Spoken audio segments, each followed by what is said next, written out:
been a couple years since the Ducky One 2 dropped. Was the wait too much? Did Ducky let the market pass them by? Is there enough of that new to stay relevant? Let's get to finding out.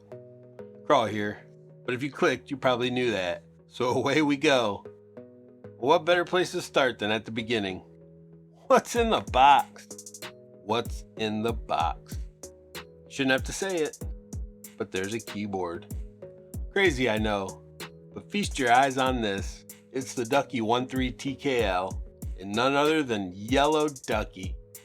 I won't say this colorway is for everyone, but I'm digging it. There's some other colors, so don't fret, but we'll cover those shortly. We still need to solve the mystery of the box. There's a plastic dust cover, but I'd probably just keep some canned air around as opposed to covering my keyboard with this glorified paint roller tray. You should already have some canned air handy. I mean, you do clean your battle station, right? Right? There's stickers, and who doesn't love those? I'd rather have them send snacks, but I digress. There's a nice braided cable in matching yellow. Well played, Ducky. Well played. Again, with the matching yellow keycap puller, they sure know how to make a guy feel special. 11 additional keycaps, including this interesting round artisan novelty thing. But wait, there's more. A switch puller. Ducky brought the 1-3 into the modern era with hot swap, but we'll definitely get more into that later. And last, and very least, a marginally useful quick start guide. One more thing on the hang on until we get there list. The switch puller looks a little sus, but it's perfect for getting the switches near the case edge, as my standard puller wouldn't fit. The additional caps and the color match cable and accessories are a great add-on, and one of those little details that make Ducky so popular. First thoughts, this board feels great. It's entirely plastic case, but has a great texture and appearance. It's got some side accents to give it character. Combined with the weight, it's got a great feel for a plastic keyboard. The plate is some sort of magnetic metal, and it seems to be cast something or other. It's painted white, and is just begging to be scratched when you swap switches. You've been warned. Keycaps are nice double-shot PVT with a great texture, very similar to the texture of the case. Worth noting that my spacebar has a slight warp to it, but nothing that changes the function or sound. It's barely noticeable, but it did catch my eye.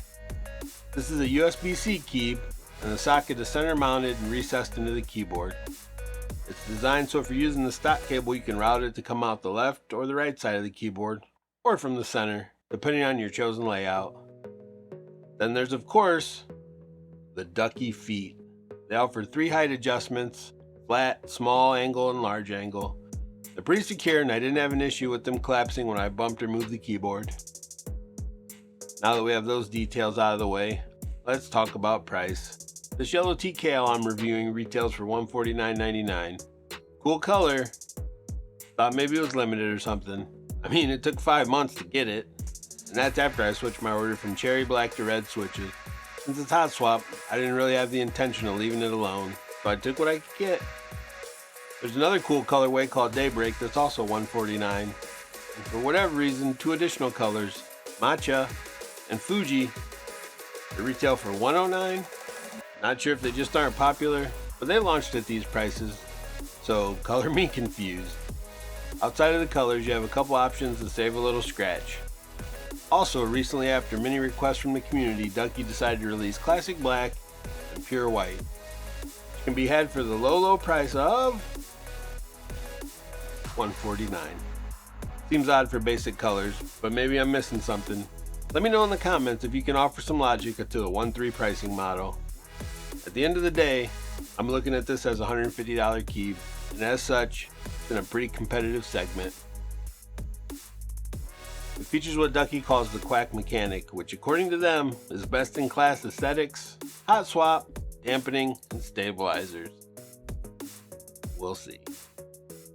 These are the Ducky V2 stabilizers, and their plate mount, pre-clipped and mildly lubed. They have a great fit and sound decent, but I'd highly recommend giving them a proper lubing. Ducky missed the part where the wire clips into the stabs, and that goes a long way to eliminating the rattle. Not really something I'm used to saying about stabs and pre-builts, but these stabilizers don't suck. With a little tweaking, they're pretty good. There's also a silicone pad between the plate and PCB, and EVA foam between the bottom case and PCB.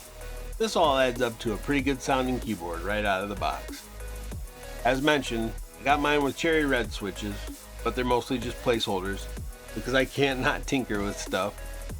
They're not bad switches, but there's better options for me. You can order 1.3 with standard cherries, red, blue, brown, black, clear, speed silver, or silent red.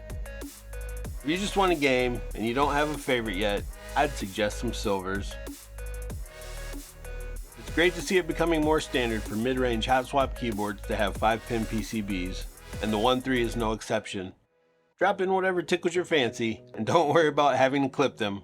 The included keycaps aren't shine through, but the LEDs are north facing, so if you decide to swap to shine through caps, you have plenty of light. Even without shine through caps, there's plenty of LED, including 5 under the spacebar, and the ability to tune them per key. There's plenty of setup for macros and layers too, but only if you're into dip switches and complex keyboard inputs. Remember that aside about the marginally useful quick start guide? Well, this is why. It barely scratches the surface of the nonsense required to modify the LEDs or layout of this keyboard. Even now, Ducky doesn't have software to tune the keyboard, and all changes must be done directly through the keyboard. Feels like a big miss to me. I don't use peripheral software often, but it's nice to have it when I need it. Probably changed my battle station around more than most, but I'd much rather click on a color for my LEDs than tune the red, green, and blue individually to get the color I want. This is by far my biggest complaint with this keyboard. Software doesn't feel optional at this point in the game. I find no joy muddling through the key combinations for what should be either simple key combinations or software controlled changes. Let's check the sound though, out of the box, and then with some minor changes.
There it is.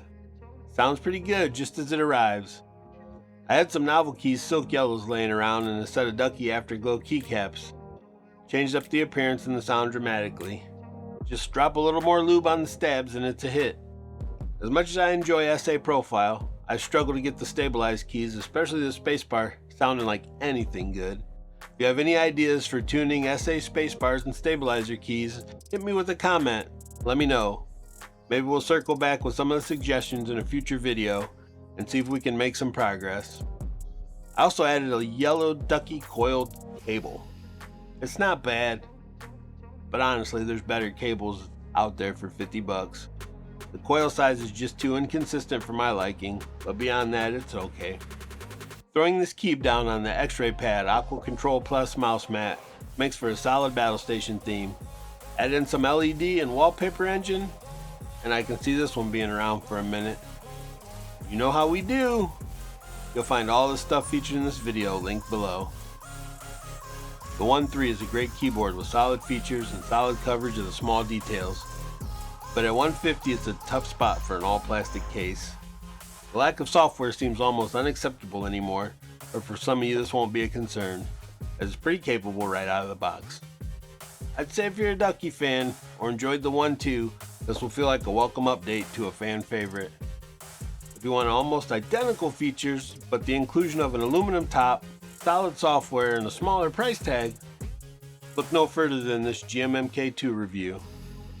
If you want to throw down a little bit more for a premium feel and a solid aluminum case, head right into this drop control review. Whichever direction you choose, I'll see you in the next video.